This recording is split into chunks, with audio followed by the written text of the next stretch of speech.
Good morning. So, this week has a focus of kindness. Now, why would the Mental Health Foundation place kindness as a key area or an important area that we should be bringing our attention to? I went down just this morning to my local supermarket that only months ago was abuzz with happy, conversational people. A vast difference to what it feels like today. Now, even the simple supermarket shopping can feel strange, like as if we've forgotten how to be human or be part of this truly human condition, to be connected and social. Now, we are compassionate creatures at our heart. Well, some may seem a little more hidden than others, but this couldn't be more apparent with how we're reacting to the nurses and the frontline workers, and in particular to that 100-year-old World War II veteran, Corporal Tom, or Major Tom, who did 25 laps of his home and raised £30 million. Now, in this tragedy, there is hope. There is silver linings.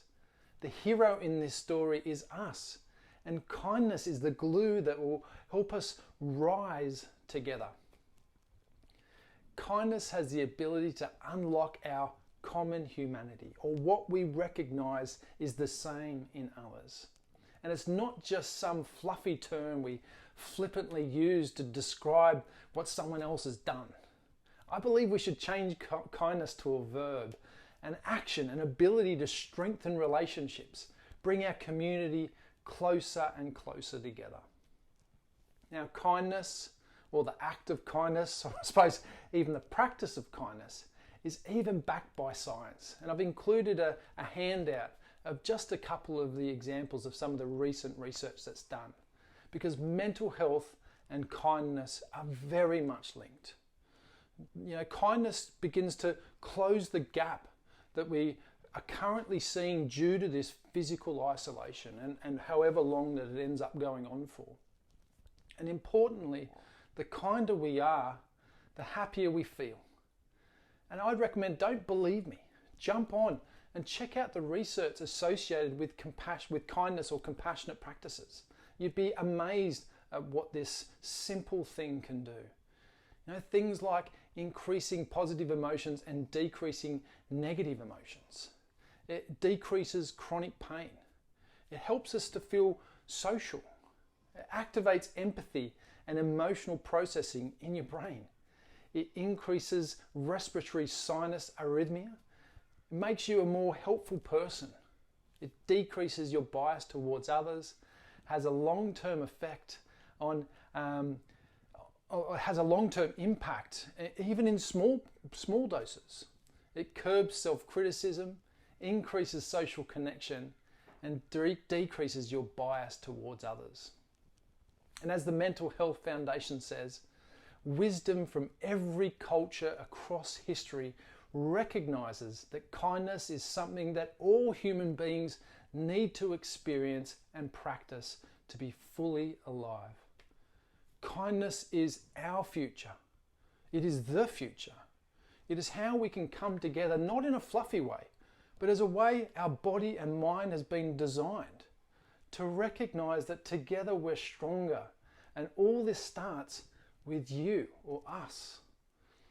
Which leads me wonderful onto our topic today, self-kindness. Now, kindness is a real act of courage, of vulnerability. And that vulnerability in my practice is seen as the way of the warrior. By being kind can often make us feel weird or feel like others may judge us. I mean, I don't know many ex-rugby mates of mine that I can sit down and ask them, you know, what did they bring today to bring compassion and kindness into their lives without being given a few strange looks.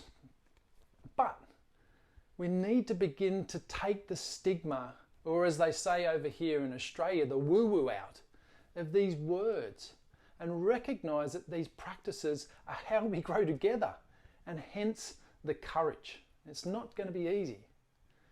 We need to be a beacon for society, the candle that points the way. Whether others follow, this isn't our concern. It's about creating a future for our kids or future kids that they can be proud of. A kinder, more connected place to live. So today, there's a little activity sheet which I'd love you to reflect upon. We're also going to be doing a little practice called the 3-minute breathing space. Now, why 3-minute breathing space and kindness? What is linked there? Because it's the space between the goings on with our environment and how we're reacting to it that eases our own suffering and usually also helps those around us as well from suffering because of us. So we practice pausing. And yes, 3 minutes is not quite a pause, it's a little bit longer, but it's a wonderful place to start. So get yourself comfortable in your chairs. You don't need to lie down, you can just sit where you are. And we're just going to do this 3-minute breathing space. Now you can do this with your eyes open or closed. And remember, you're in total control. You know, you can open and close your eyes as much as you want. You know, if you feel like starting with your eyes open, start, and then close them if you want to, or vice versa. You're in complete control. This is no form of mind trick. But what I'd like you to do is just bring some attention into the body. You know, so by that I mean, can you feel your feet on the floor? Can you feel the legs on your chair?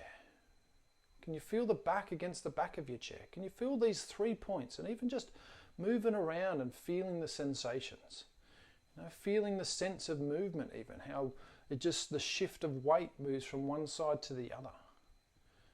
And just getting a sense of how the body is right now. Just the sensations, that's all. Nothing to judge or criticize, just noticing.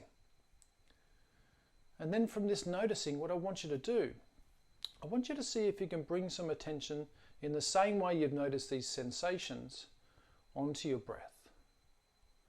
So if you're noticing your breath, what is it about the breath that you can feel? Maybe it's the in-breath that's more prominent than the out-breath. Maybe there's a change in temperature or the movement in your stomach. And just to help us recognize this flow, this movement, as you breathe in, I just want you to say the word in your thoughts, not aloud. So you breathe in and you say in, and you breathe out and say out. Now I just want you to continue to repeat this. As you breathe in, we say in, and as we breathe out, we say out. And just repeating that over and over again. So it's in and out. Now, it may feel weird doing this, and that's okay. Just keep going. It's about trying to find that sense of calmness that is there. And a wonderful evidence-backed way is just bringing some attention to our breath. And simple in and out.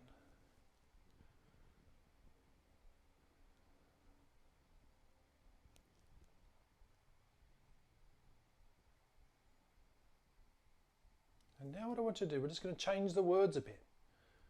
Keeping the same attention on our breath, feeling the sensations as well. But this time as we breathe in, I just want you to say the word calm. And as you breathe out, just feeling ease, relax. So you breathe in and you say calm. And breathe out and even maybe extend the out breath just a little bit more than the in breath. Just breathe out, ease. I just want you to keep doing that just for the next few moments. In, calm, and then just relax.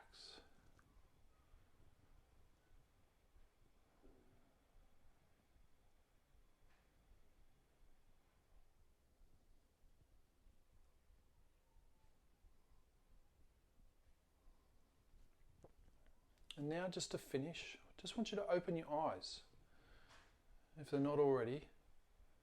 And as you open your eyes, I want you to just keep saying, as you breathe in, calm, and breathe out and relax. Calm and relax. And just do that 3 or 4 more times. Let your breath go back to its normal rhythm. So it's calm, relax, 3, 4 times. Then just let the breath be normal again.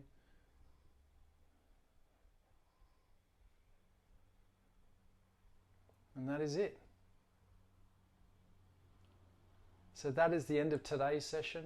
Tomorrow there's some key tips on how to bring some kindness into your close relationships, to those you love, your family, and close, really close family, your partners, and children if you have them, or even really close friends. Like a lot of our friends, we are often closer to us than our family, and it's for these people tomorrow. So please tune in, have a go at the handout. If I can help in any way, don't hesitate to contact me, but have an amazing rest of your day.